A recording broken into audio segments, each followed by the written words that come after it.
आज हम कक्षा 12 की फिजिक्स पुनः स्टार्ट करते हैं। सबसे पहले हम देख लेते हैं जो कक्षा 12 का जो पहला चैप्टर है वो है वैद्युत क्षेत्र एवं आवेश। वैद्युत क्षेत्र एवं आवेश या आवेश एवं वैद्युत क्षेत्र, आवेश एवं वैद्युत क्षेत्र। तो हम सबसे पहले देखते हैं इसमें आवेश के बारे में। किसके बारे में? आवेश के बारे में। या सबसे पहले देख लेते हैं विद्युत क्या होती है। हमको विद्युत के बारे में पढ़ना ही है ना भाई।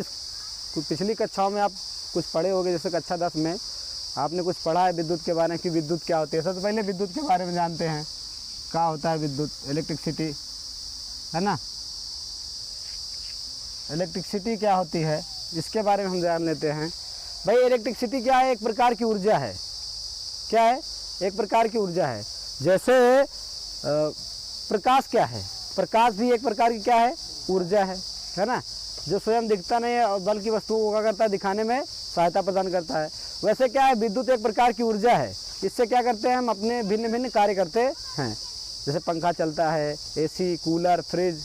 आप तो इलेक्ट्रिसिटी पे, अगर इलेक्ट्रिसिटी अपने जीवन से 5 मिनट के लिए हटा दो तो जीवन कितना पीछे चला जाता है, हम लोग कितने बैकफुट पे चले जाते हैं। सिर्फ 5 मिनट के लिए हटा दो बस लाइफ से इलेक्ट्रिसिटी, देखो फिर कितना पीछे चले जाते हैं हम। तो हम सबसे पहले कहा विद्युत एक प्रकार की क्या है? एक प्रकार की ऊर्जा होती है। एक प्रकार की ऊर्जा। इसका जो विद्युत को सही तरीके से खोज तो काफ़ी समय से हुई है विद्युत की। ऐसा नहीं है कि आज विद्युत का आज खोज हुआ है, बहुत काफ़ी पहले से हुआ है। लेकिन इसका जो व्यवस्थित क्रम है, व्यवस्थित क्रम किसने दिया? तो एक अमेरिका के साइंटिस्ट थे, बेंजामिन फ्रैंकलिन। बेंजामिन फ्रैंकलिन कहाँ के साइंटिस्ट थे? बेंजामिन फ्रैंकलिन अमेरिका के साइंटिस्ट थे, है ना। तो ये क्या कर रहे थे? पतंग उड़ा रहे थे। क्या कर रहे थे? पतंग उड़ा रहे थे। जैसे हमारे यहाँ इंडिया में लोग मकर संक्रांति पे पतंग उड़ाते हैं ना। इंडिया में लोग मकर संक्रांति पे पतंग उड़ाते हैं ना, जिसको खिचड़ी कहते हैं। हर जगह अलग अलग नाम से जाना जाता है। तो मकर संक्रांति के दिन हम लोग भी खिचड़ी पे क्या करते हैं? पतंग उड़ाते हैं। तो वैसे अमेरिका में भी बड़े बड़े कपड़ों का कंपटीशन हुआ करता था, कपड़ों के पतंग का कंपटीशन हुआ करता था अमेरिका में। तो ये क्या कर रहे थे? पतंग उड़ा रहे थे। तो क्या हुआ? लाइटिंग हुई। क्या हुआ? लाइटिंग हुई। जब आसमान में दो बादल टकराए तो क्या हुआ? लाइटिंग हुई। और लाइटिंग से क्या हुआ? इलेक्ट्रिसिटी उत्पन्न हुई। और ये जो कागज, ये जो पकड़े थे डोर, जो ये पतंग का डोर पकड़े थे, इनको क्या लगा? झटका लगा, यहाँ इलेक्ट्रिसिटी का शॉक लगा। तो इन्होंने सर्वप्रथम बताया कि ये जो आसमान में जो लोग कहते हैं लाइट है, वो लाइट नहीं है, वो वास्तव में क्या है? इलेक्ट्रिसिटी है, विद्युत है। तो यही से क्या किया इन्होंने, इस पर और अधिक अध्ययन किया और इसको एक व्यवस्थित क्रम में इसका अध्ययन चालू हो गया, है ना। तो जब यहाँ पे इसको देखा गया तो फिर उसके बाद आवेश की खोज होना शुरू हुई। मतलब आवेश के बारे में पढ़ा जाने लगा। आवेश को क्यों से व्यक्त करते हैं?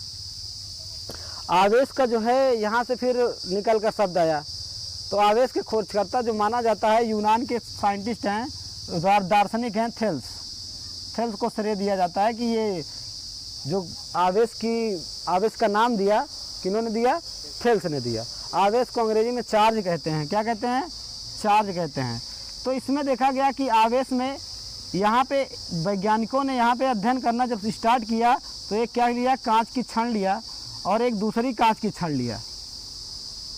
ये कांच की छड़ है, इसको क्या किया गया? एक डोरी से बांध के लटका दिया गया और ये कांच की एक दूसरी छड़ लिए, है ना।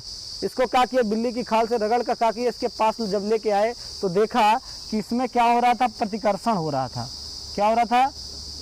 प्रतिकर्षण।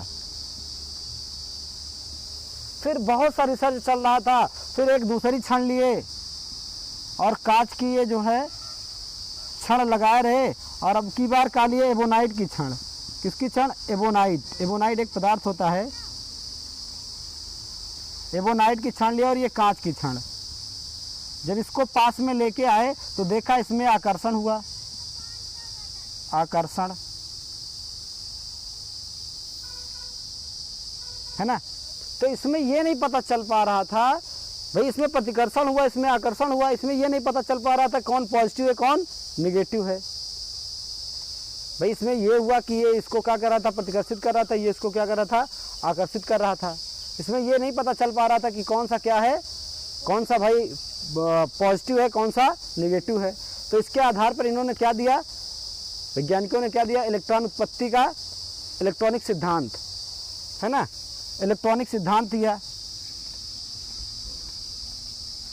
आवेश उत्पत्ति का इलेक्ट्रॉनिक सिद्धांत।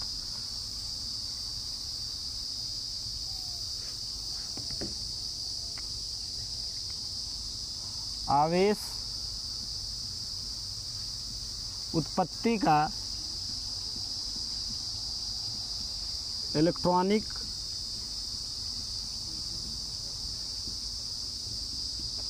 सिद्धांत।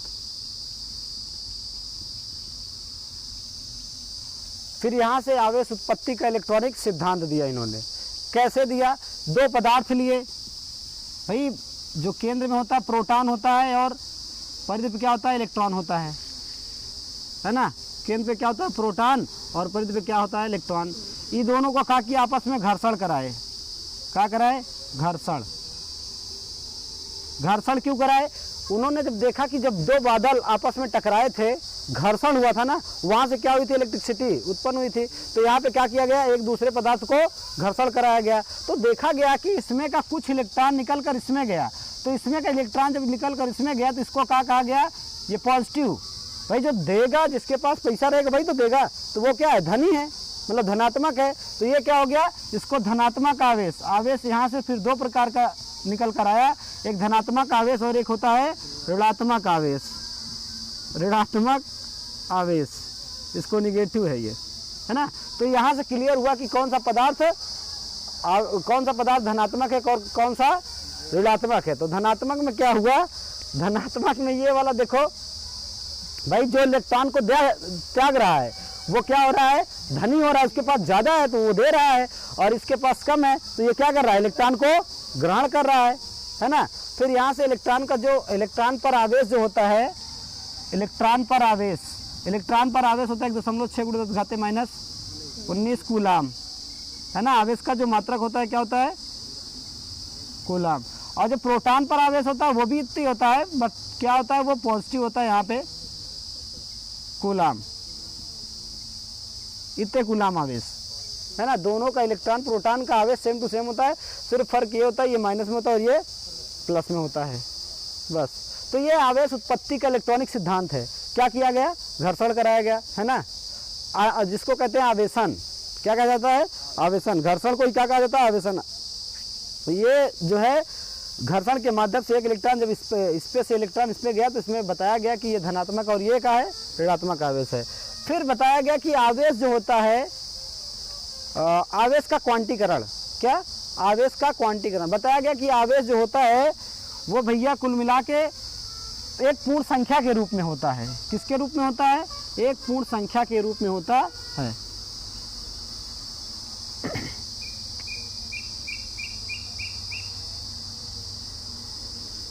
आवेश का क्वांटीकरण, आवेश का क्वांटीकरण तब पढ़ाया गया। क्या, आवेश का क्वांटीकरण बताया गया कि Q बराबर क्या होता है, Ne, जहाँ क्या है, N इलेक्ट्रॉनों की संख्या है। N क्या है, इलेक्ट्रॉन पर इलेक्ट्रॉनों की संख्या है, और ये E का है, E आवेश है, इलेक्ट्रॉन पर आवेश। किस पर, इलेक्ट्रॉन पर आवेश है, इलेक्ट्रॉन पर आवेश। E इलेक्ट्रॉन पर आवेश है और N इलेक्ट्रॉनों की संख्या है ना। तो बताया गया कि यहाँ से बताया गया कि आवेश एक पूर्ण गुणित संख्या के रूप में होते हैं। किसमें होते हैं, एक पूर्ण गुणित संख्या के रूप में होते हैं, एक पूर्ण गुणित संख्या के रूप में होते हैं, संख्या के रूप में होते हैं, एक पूर्ण गुणित संख्या के रूप में होते हैं। कहने का मतलब क्या है, जो इलेक्ट्रॉनों का मान होगा, है ना, जो इलेक्ट्रॉनों की संख्या होगी वो या तो भैया +1 होगी या तो -1 होगी या +2 होगी या +3 ±3 होगी, डॉट डॉट। मतलब ऐसा नहीं कि पॉइंट में होगा, जैसे 0.5 0.3, ऐसा नहीं होगा, ऐसा नहीं होगा। जो होगा वो एक पूर्ण गुणित संख्या के रूप में होगा। बट लेकिन कुछ अपवाद है। अपवाद क्या है? अपवाद में अभी इलेक्ट्रॉन का ही कुछ पार्ट खोजा गया है, 1/2 प्लस माइनस और प्लस माइनस 1/3, अप क्वार्क और डाउन क्वार्क, अप क्वार्क, इसको अप क्वार्क और डाउन क्वार्क पढ़ते हैं।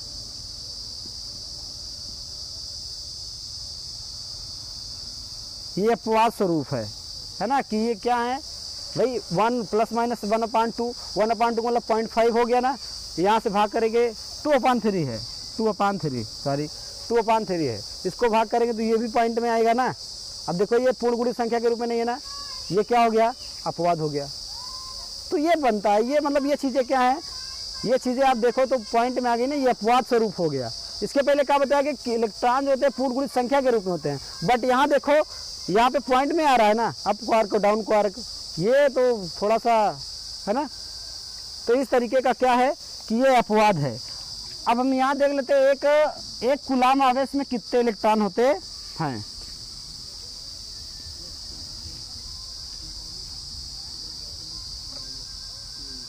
यदि क्या रहे यहाँ पे, यदि Q बराबर 1 कूलाम हो, Q बराबर कितना, 1 कूलाम, तो 1 कूलाम आवेश में कितने इलेक्ट्रॉन होते हैं, ये चीज़ हम देख लेते हैं।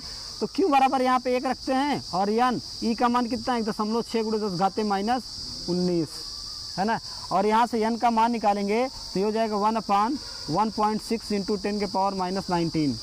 अब ये नीचे माइनस है, इसको ऊपर लेके जाएंगे तो हम प्लस हो जाएगा,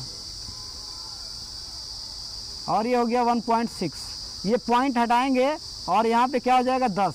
अगर इसको एक कम करेंगे हम 18 करेंगे तो ये 100 हो जाएगा, है ना। इसको काटना चाहो तो आप छोटी संख्या से भी काट सकते हो और चाहो तो डायरेक्ट बड़ी संख्या से काट सकते हो। छोटी संख्या से काटना चाहते हो तो 4 × 6 = 16 और ये हो जाएगा कितना, 4 दूना 8, 4 पंचे 20। अब इसको काटोगे तो 4 × 6 = 24, 24 × 1 = 25, 4 दूना 8 और 4 पंचे 20। N बराबर कितना आ गया, 6.25 × 10⁻18। इतने इलेक्ट्रॉन होते हैं। एक कूलाम आवेश में कितने इलेक्ट्रॉन होते हैं, 6.25 × 10⁻18 इलेक्ट्रॉन होते हैं। इतने इलेक्ट्रॉन।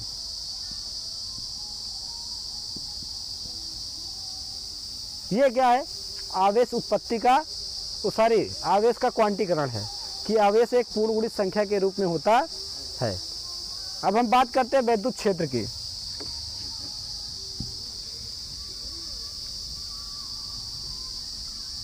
वैद्युत क्षेत्र की बात करते हैं, इलेक्ट्रिक फील्ड, वैद्युत क्षेत्र। वैद्युत क्षेत्र के बारे पहले अगर हम देखें तो यहाँ पे कूलाम का नियम भी है। क्या है, कूलाम का नियम हमको पढ़ना रहेगा, है ना।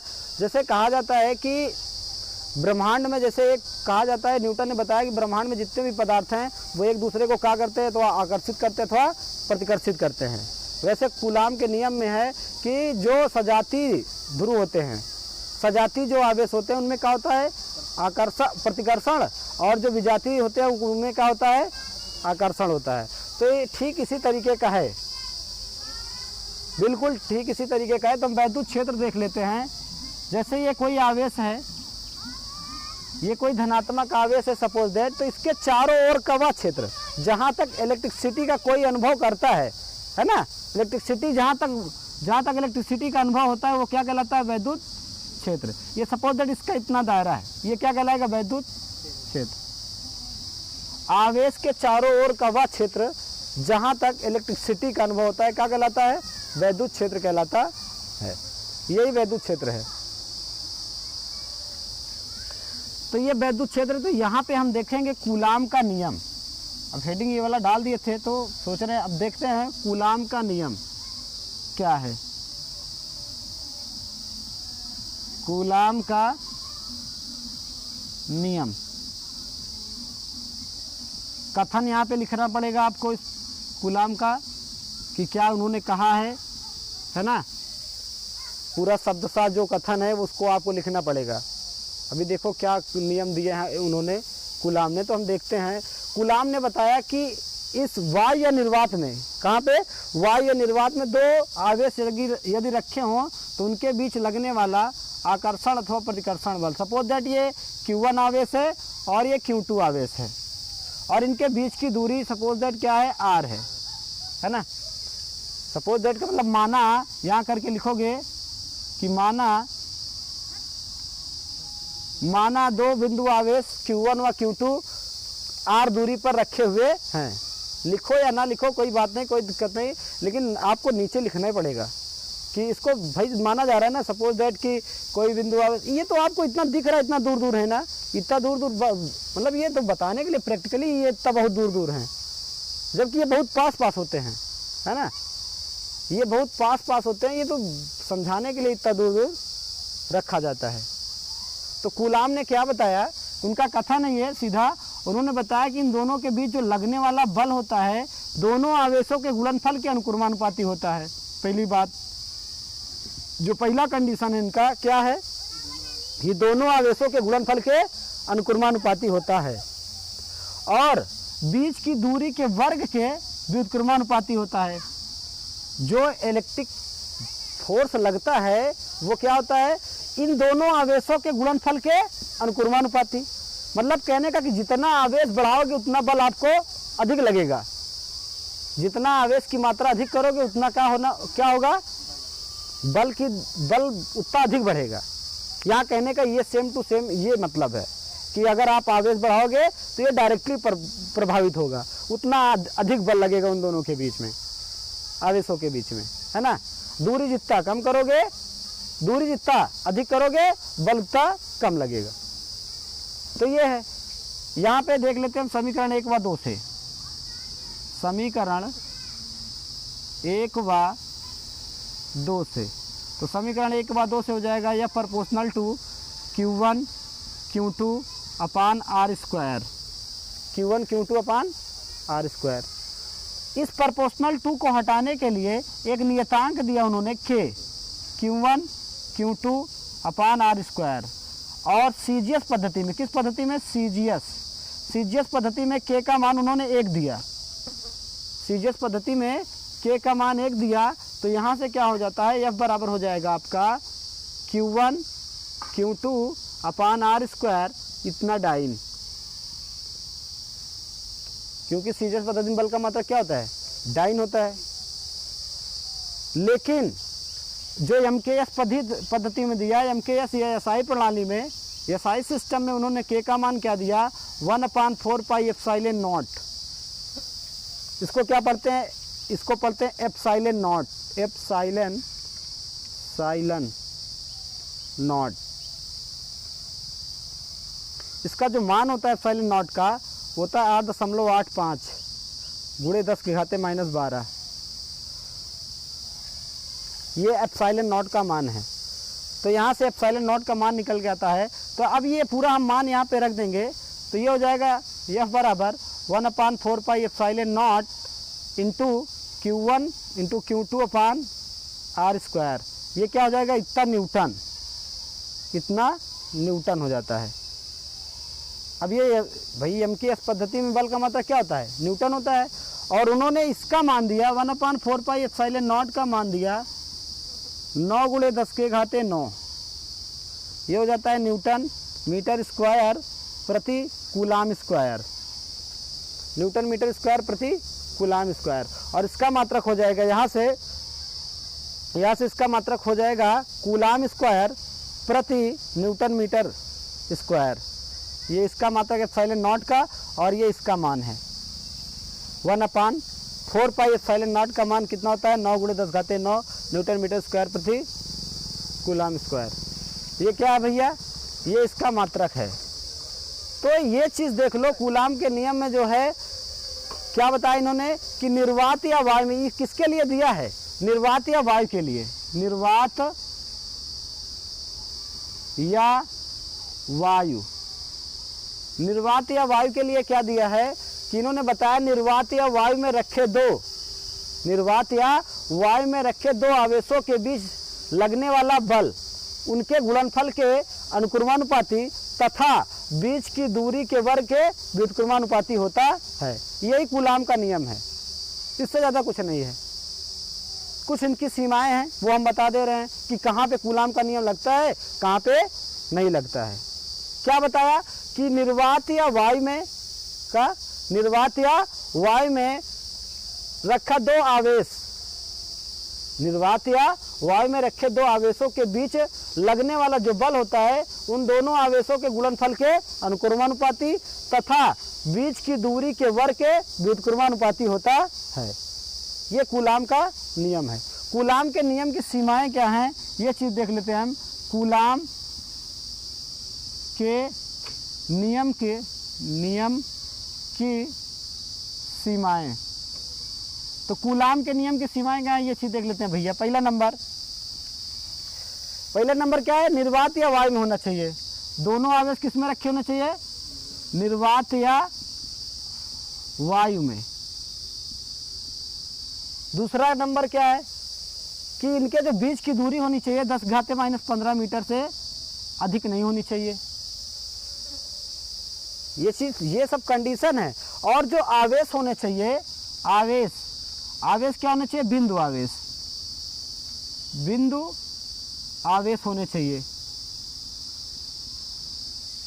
ये है कूलाम के नियम का सीमाएं। तो ये कूलाम के नियम की सीमाएं हैं।